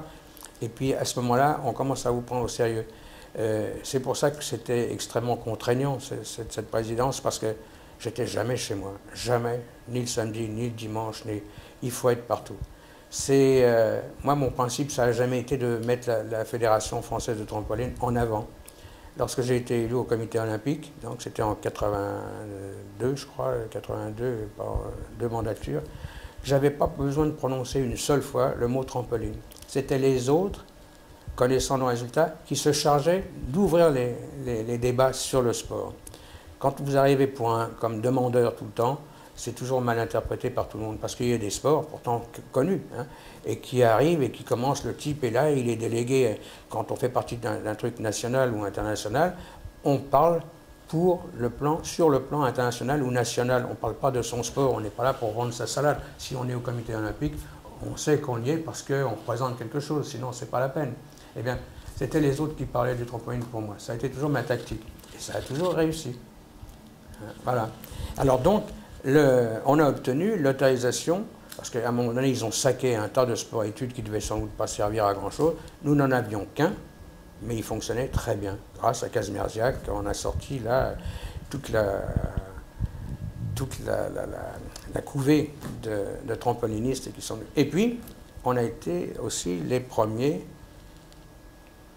j'ose dire les premiers, oui, à sortir l'équipe de France de son milieu naturel qui était donc devenu Bois-Colombes.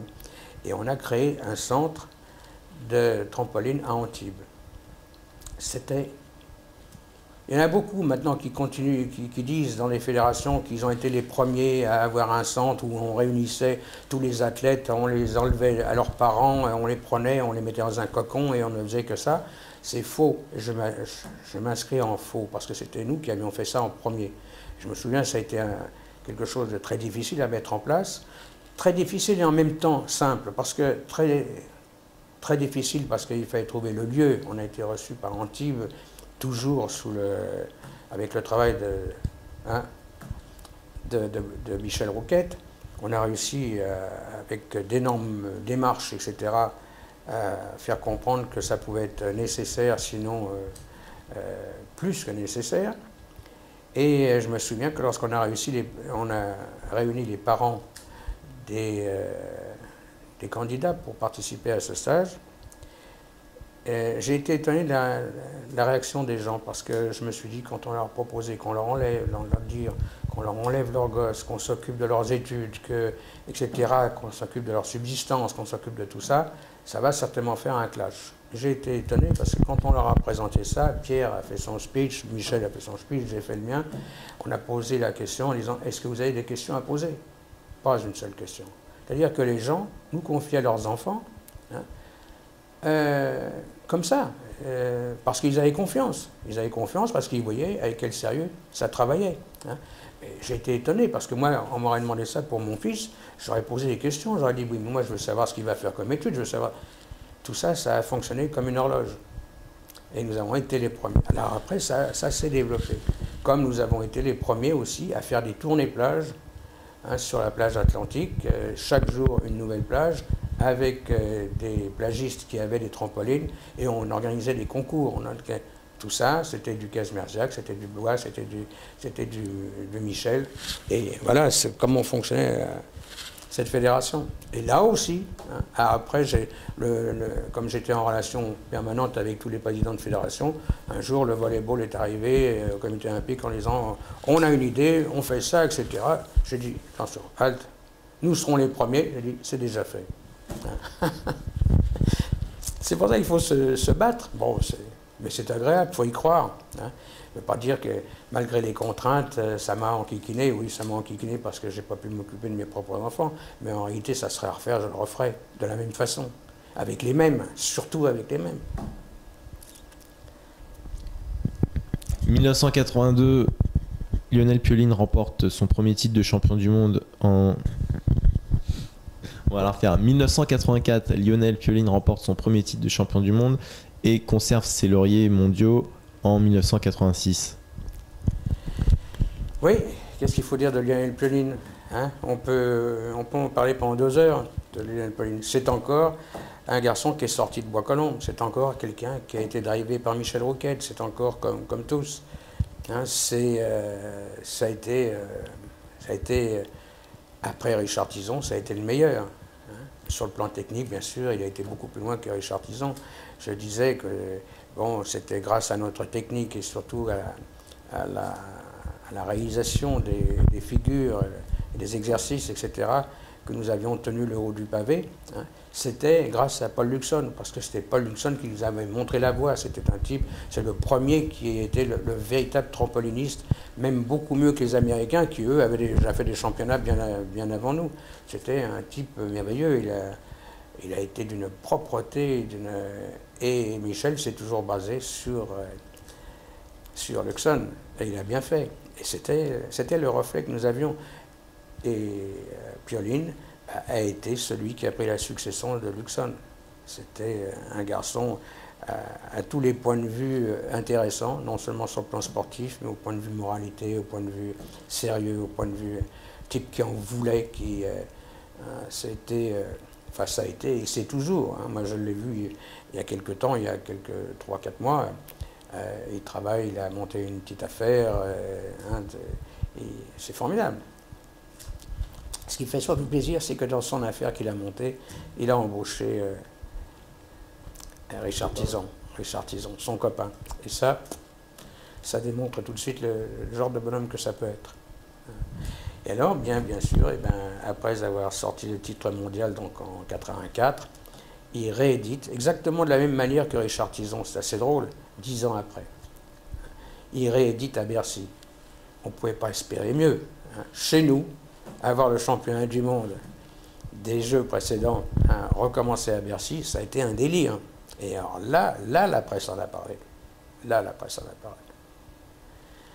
Puis pour l'organisation des championnats du monde, je voudrais aussi revenir sur quelques coups de pouce qui m'ont été donnés. C'est lorsque nous avions pris des accords avec Antenne 2 pour faire la retransmission en direct de l'événement, le samedi, tout était OK, tout était bien passé. Malheureusement, lors d'une réunion au comité olympique, le président de la fédération de golf qui organisait le Trophy-Lacombe, qui tombait ce jour-là, a exigé, en mettant une certaine somme sur la table de la télévision, en disant qu'il exigeait que le trophée Lancôme soit intégralement pris en direct. Ça a été une catastrophe parce que tous les sponsors que nous avions, plus de télévision, plus de sponsors. Et j'ai dû, à l'intervention de Jacques Godet, qui était le patron de l'équipe, que je connaissais bien, puisque je ne vais pas dire que j'avais construit Bercy, mais j'étais à toutes les réunions de chantier de Bercy, parce que c'était dans le 12e, hein, m'a aidé, j'ai été le voir, j'ai dit écoutez, voilà, il m'arrive un pépin grave, parce qu'il va falloir payer Bercy, il va falloir... qu'est-ce que vous pouvez faire pour moi? Pendant 15 jours, il y a eu tous les jours, un appel au peuple en disant il y a les championnats du monde de trampoline, il y a ceci, etc. Il faisait des interviews, il y a tout un tas d'articles qui sont passés. Peut-être que j'ai un dossier là que je vais pouvoir te laisser. Ça a été le succès. On a dit un succès d'estime parce qu'on n'a fait que 15 000 personnes. Moi, je n'avais jamais rencontré une manifestation de trampoline avec 15 000 personnes. C'était donc un gros succès. Et nous étions le 5e sport à être passé par Bercy. Je ne me souviens plus les autres, quel est le premier qui était passé à Bercy. Il y a un bouquin d'un dénommé Sudre qui était à la direction de Bercy, sur lequel il indique que le trampoline était le 5e sport qui passait à Bercy et qui était heureux d'avoir connu ça, etc., etc. Donc on n'a eu que des choses positives après l'organisation de cette manifestation. Et pourtant, c'était du monde dont il fallait s'occuper. Hein. C'était quelque chose. Hein. Mais tout le monde a bien fonctionné, ça a été comme ça. Change de nom et devient la Fédération française de sport. Devient la Fédération française de trampoline et de sports acrobatiques en intégrant 2 autres sports tout aussi épatants que sont le tumbling et l'acrosport. Voilà. Oui, en 1985, donc, on change de dénomination. Et je répète, avec l'apparition du tumbling et de l'acrosport.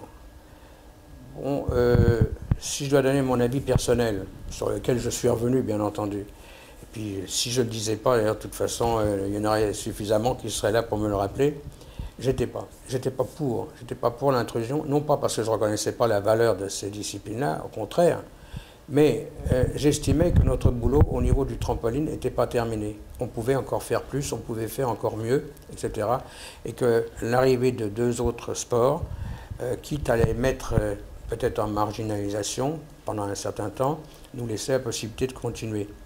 Bon, personne ne m'a suivi et ils ont eu raison de ne pas me suivre et de me faire changer d'avis parce qu'en fait, là aussi encore, j'ai découvert des gens merveilleux. Des gens merveilleux, notamment je pense à l'acrosport et à, comment s'appelait-il Jean-Luc Boyeux peut-être, non? Non. Attends, ouais. Ce sera coupé. Hein. Ouais. Ouais. Bon, la cross-sport est arrivée. Je demande à Pierre de m'aider pour les noms parce que je les oublie. Bien que c'était un type extraordinaire qui a fait que cet acrosport s'est développé en France d'une façon formidable et que là aussi on a commencé à avoir des résultats. C'est-à-dire qu'on avait en fait de la chance, c'était de rencontrer tout le temps des gens extraordinaires, des gens qui amenaient quelque chose de positif et qui ont amené aussi à la France, à la Fédération française, des titres auxquels on n'aurait peut-être pas pensé auparavant sans connaître ces disciplines. Et puis le tumbling. Le tumbling, c'était pareil, ça a été un succès fabuleux, puisque là encore, on a trouvé des titres champions du monde avec Pascal Héouzan, avec les sœurs Robert. Ça a tenu encore quelques années où on tenait le haut du pavé. Pascal Héouzan a été un garçon qui a amené au tumbling des résultats, des créations de figures. On appelle encore le Héouzan, etc. Il a été blessé très très gravement, hein, puisque en exécutant donc son Héouzan. Et il fait partie des grandes figures aussi de la fédération. Alors donc la FFTSA, bravo pour la FFTSA, bravo pour tous ceux qui m'ont contré parce qu'ils ont bien fait de le faire. Ça a amené encore quelque chose de très sérieux à la fédération. Malheureusement, c'est qu'avec la fusion avec la fédération de gym, bon, on a été séparés. Maintenant, il y a le trampoline d'un côté, il y a les sports acrobatiques de l'autre, et puis le tumbling d'un autre côté. Enfin, les résultats, il n'y a pas tellement longtemps qu'on les a quittés au niveau des Français. Et ça, c'est ce que je dois dire d'ailleurs, c'est qu'en fait, toute cette aventure de la fédération, cette grande aventure, moi, ça m'a permis de rencontrer des gens plus qu'extraordinaires, des gens de vrais sportifs, de vrais gens qui ont un esprit à part. C'est vrai qu'un sportif, c'est quelqu'un d'à part quand c'est poussé à ce niveau-là, à haut niveau. Et puis quand il y a des gens qui s'entendent, qui s'engueulent parce qu'ils veulent avoir raison, mais c'est pour le bien-être du sport qu'ils défendent. Ça a été le cas avec Michel, avec Pierre, avec moi, etc. Mais je les adore, on s'adore. Hein. Ça a été, on ne peut pas dire qu'on a été des concurrents, on a été toujours des amis au travers de quelques engueulades. Et bien ça, c'est mon côté positif, c'est ce que je ressors de cette aventure, c'est d'avoir rencontré parmi tous les cadres techniques, parmi tous... Je ne veux pas citer un nom parce que je suis sûr que je vais en oublier, je ne voudrais pas qu'on puisse penser que je ne pense pas à celui que je n'ai pas cité. J'ai trouvé une richesse morale, intellectuelle, que je ne pense pas qu'on puisse trouver ailleurs dans aucun sport. C'est très spécial. Justement, quelles sont les 3 réalisations ou les 3 choses dont vous êtes le plus fier en tant que papa du trampoline français? Eh bien, c'est pas compliqué, c'est ça. C'est ça, en fait, c'est d'avoir connu, et puis je connais encore certains, bien sûr, des gens exceptionnels. Voilà. Et ça a été mon meilleur souvenir, la chose la plus positive, c'est d'avoir monté cette fédération avec eux. C'est, voilà, le plus mauvais exemple, c'est peut-être ce que j'ai raconté tout à l'heure en parlant de la façon dont j'ai été reçu au ministère, etc. Ça m'a vraiment marqué. Voilà. Sinon, non, je ne regrette rien. Maintenant, je vais vous dire aussi une chose. J'aurais peut-être dû le dire à la fin, mais je le dis maintenant parce qu'il faut le dire, c'est de rencontrer des gens comme vous, comme toi, hein, des passionnés, des gens encore qui font ça pour le plaisir, qui ne font pas ça pour gagner de l'argent, des gens qui font ça parce qu'ils aiment le trampoline, parce qu'ils font partie de cette grande famille, et puis que derrière eux, j'espère qu'il y en aura encore d'autres comme ça, de façon à ce que tout ne s'éteigne pas d'un seul coup. Hein, la Fédération française de trampoline n'existe peut-être plus en tant que telle, mais c'est l'état d'esprit qu'il faut conserver surtout, et l'amitié. Voilà. 1972, tu entres à la Fédération internationale de trampoline. Oui, en 1990, tu accèdes à la vice-présidence. Oui. Oui, pourquoi c'est une question qu'on peut encore se poser maintenant. J'ai toujours été, donc, je l'avais dit, un peu l'enfant terrible, un peu pas le vilain canard. Hein. Et j'avais surtout quelques problèmes avec le secrétaire général de la Fédération internationale. Et j'avais l'intention d'arrêter parce que j'estimais que je n'étais pas là pour ni créer des histoires, ni qu'on m'en crée, etc. Parce que c'était pas pour moi, c'était toujours pour la bonne cause et celle du trampoline en général, et notamment les trampolines français. Et puis, j'ai eu une tentation, c'était de me présenter à la présidence de la Fédération internationale de trampoline. Heureusement que je ne l'ai pas fait parce que je pense que je n'aurais pas eu la possibilité, ni sur le plan financier, ni sur le plan du temps lui-même, de faire le travail qui a été fait par celui qui est devenu président de la Fédération internationale, c'est-à-dire Ron Frelich. Alors donc tant mieux, mais du coup, ils m'ont proposé, comme récompense, j'en sais rien, de prendre la vice-présidence. Alors, au moment du congrès en 90, ils ont dit, ben voilà, il y a une candidature de Bernard Hamon à la vice-présidence. Bon, comme il est le seul candidat, eh bien, on n'a pas besoin de faire les élections, etc. Je dis, moi, je regrette infiniment. Moi, je ne veux pas être nommé à quoi que ce soit sans que ce ne soit pas avec l'assentiment de tout le monde. Et là, on a fait un vote, ça n'aura pas plu. Et puis, j'ai la fierté de dire que j'ai été élu à l'unanimité. Voilà. Mais ça n'a pas amené grand-chose à la Fédération internationale parce que on ne pouvait pas travailler exactement comme on voulait. Même Pierre a eu des difficultés, hein, il ne faisait pas passer systématiquement tout ce qu'il voulait, c'était toujours cet esprit de concurrence, là, de pays à pays. C'est pour ça que dans ces organisations internationales, il ne faut pas croire que c'est aussi facile que ça. Il ne s'agit pas de parler pour être écouté. Il s'agit de se bagarrer pour faire passer ses idées, et puis quand on sait qu'elles sont bonnes, et qu'ils savent qu'elles sont bonnes, mais qu'ils ne veulent pas l'accepter parce qu'on représente la France, parce que la France n'est pas toujours très bien acceptée dans toutes ces commissions internationales. Je ne sais pas pourquoi, c'est l'esprit français, nous sommes des cartésiens, les autres ne le sont pas. Alors c'est des fois des incompréhensions au moment même de la formulation de quoi que ce soit. Hein. C'est pas saisi de la même façon, et on s'étonne, nous Français, quand il y a des propositions qui viennent des étrangers, on se dit mais comment est-ce qu'ils peuvent penser comme ça? C'est absolument faux, mais ils défendent une idée qui nous paraît fausse à nous parce que ce n'est pas dans leurs habitudes de raisonner de la même façon. Bon, ça c'est dans toutes les commissions internationales, qu'elles soient politiques, qu'elles soient n'importe quoi, c'est toujours comme ça. Bon, il faut tenir le coup et puis il faut taper du poing sur la table. 1989, changement de direction de la Fédération française de trampoline et de sports acrobatiques.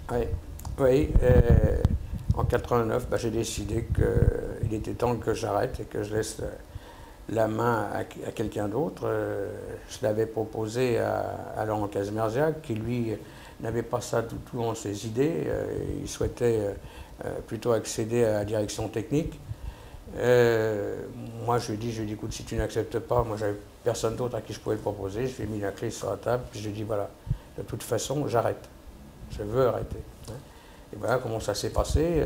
Laurent a pris la fédération française. Peut-être pas de la façon dont j'aurais souhaité qu'il fasse. Hein. Bon, on était différents. Moi, je ne travaillais pas de la même façon. C'est toujours un petit peu difficile, là aussi, de voir quelqu'un qui arrive derrière et puis qui ne fait pas la même chose. Mais pour ne pas le gêner, j'ai toujours refusé parce qu'il me disait, mais tu viens à toutes les réunions, pas techniques, administratives, etc. Tu seras convoqué à chaque fois. J'ai dit non, je préfère pas. Je préfère pas parce que si je viens, tu me regarderas toujours en disant qu'est-ce qu'il en pense, qu'est-ce qu'il dit, etc. J'ai pas voulu le faire. Alors je suis allé peut-être du temps de sa présidence, peut-être à 2 ou 3 réunions comme ça.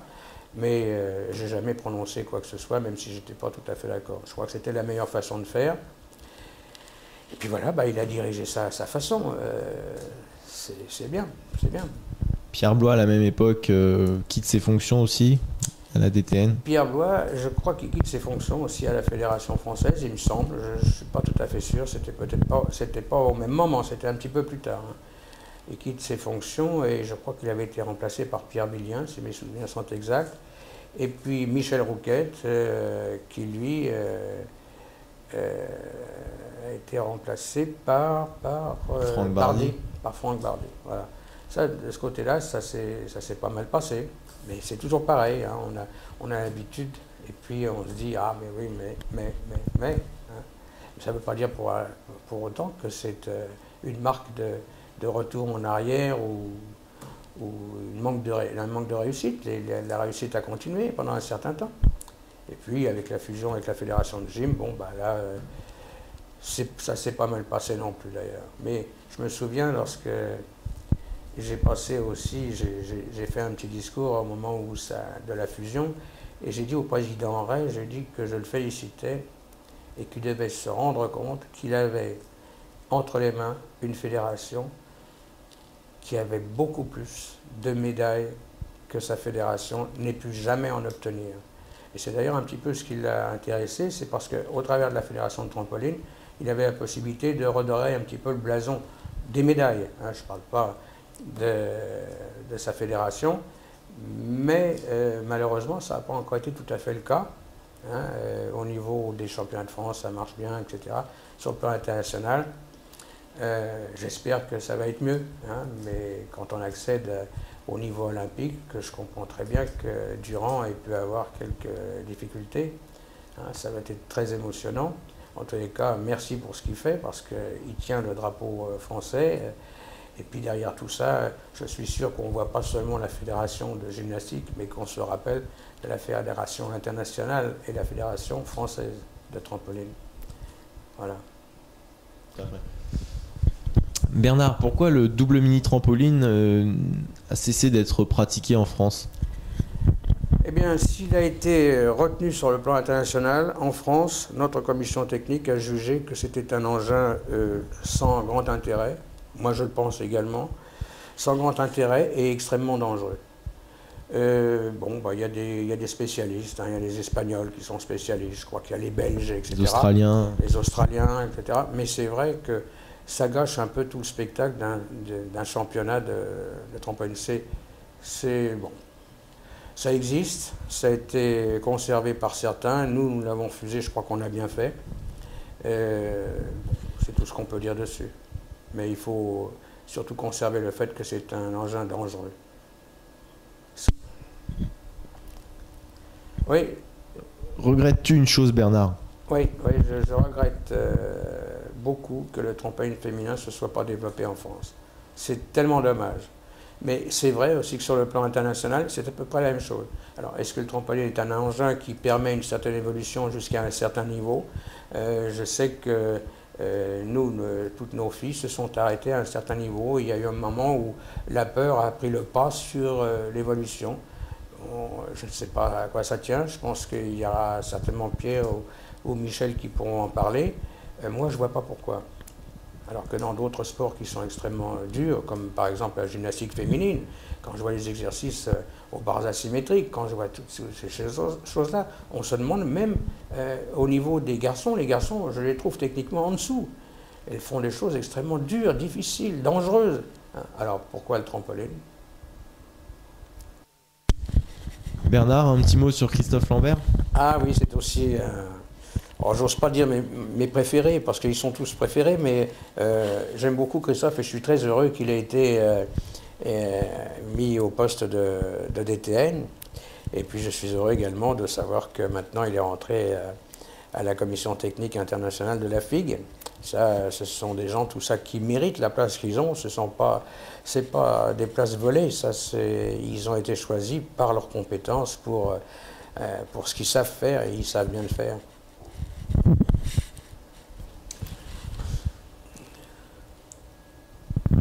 Bernard, que penses-tu de l'évolution récente du trampoline et notamment son accession à la sacro-sainte famille olympique? Ah ben, on ne peut que se réjouir. Hein, si malheureusement ça n'a pas été sous l'étiquette Fédération française de trampoline ou Fédération internationale de trampoline, bon, ils y sont et je trouve qu'ils sont à leur place. C'est très bien. À Moscou, c'est là qu'on a su que peut-être on avait une chance. Et encore, c'était pas tout à fait juste 1980. En 1980, de participer à la présentation comme sport de démonstration, etc. Non, il n'y avait que les Russes, là, si mes souvenirs sont exacts. C'était les plus proches. Et puis, ils se sont placés sur le plan.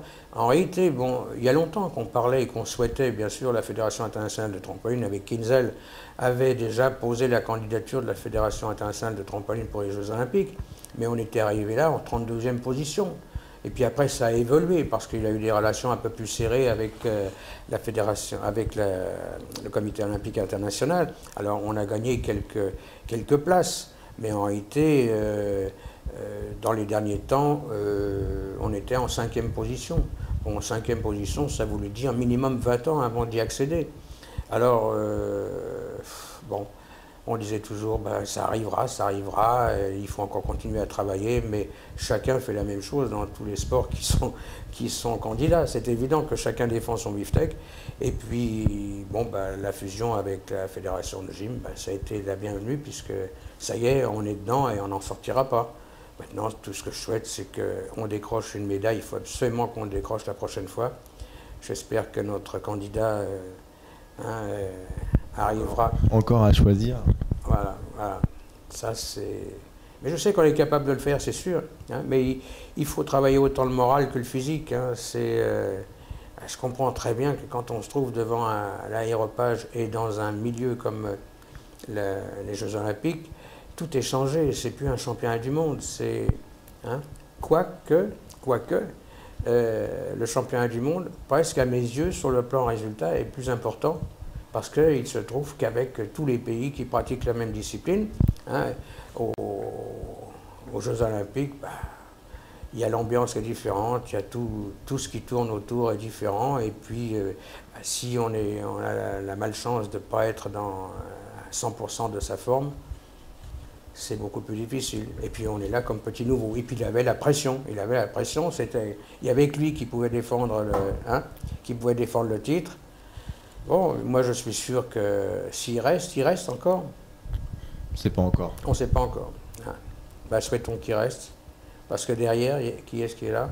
Oui, il y a des nouveaux, il y a des... Enfin, ça je couperais, parce que c'est pas évident. Mais vous-même, vous étiez membre du comité olympique français?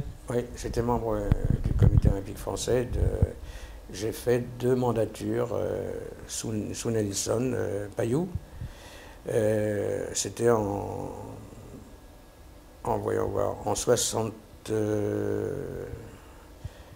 84 jusqu'en 92. Bon, et là j'ai défendu aussi le trampoline, quoique on n'avait pas beaucoup voix au programme parce qu'à ce moment-là, il n'était pas olympique, puisque le Comité national olympique et sportif français est formé des disciplines olympiques et des disciplines non olympiques. Voilà, j'ai été à un moment donné président au niveau du CNOFS, j'étais président des fédérations non olympiques. Voilà.